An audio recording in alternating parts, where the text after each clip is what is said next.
The candles flickered gently, casting an assortment of dancing shadows and golden highlights upon a stooped figure hunched over an ancient desk.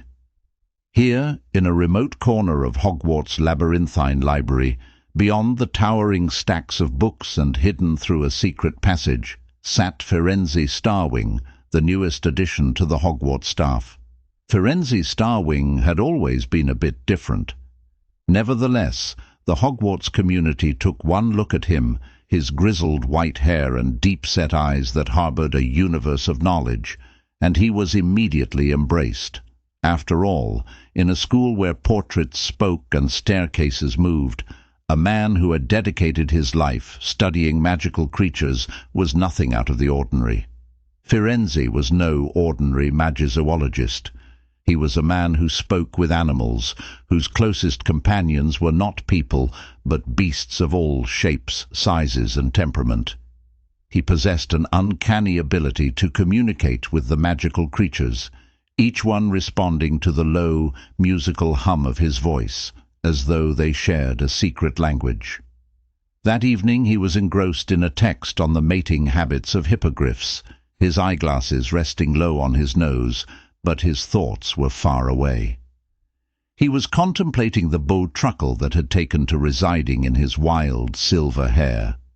The tiny creature had taken a liking to Firenze soon after he arrived at Hogwarts, and Firenze had likewise grown fond of it. Despite being a newcomer, Firenze had earned respect from Hogwarts' staff and students alike. His demeanor was soothing, patient, and kind, unruffled by the typical chaos of the institution. Many students found him an intriguing figure, his lessons woven with fascinating tales of magical creatures from different corners of the world. His office was a sanctuary of sorts, filled with a motley assortment of magical creatures. There were cages that jingled with pixies, tanks that bubbled with merfolk, and even a small nest where a baby phoenix chirped happily. Each creature was carefully tended to with a gentle touch and a kind word. Firenze held an unmistakable fascination with the magical creatures, but it was more than that.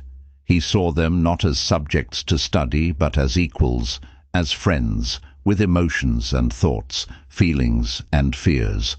It was this deep-rooted empathy that enabled him to connect with them on a level no other wizard had been able to. Hogwarts was a castle teeming with magic and mystery, and Firenze Starwing carried a world of his own, hidden behind his bright blue eyes, and within the countless companions he had accumulated from the magical world.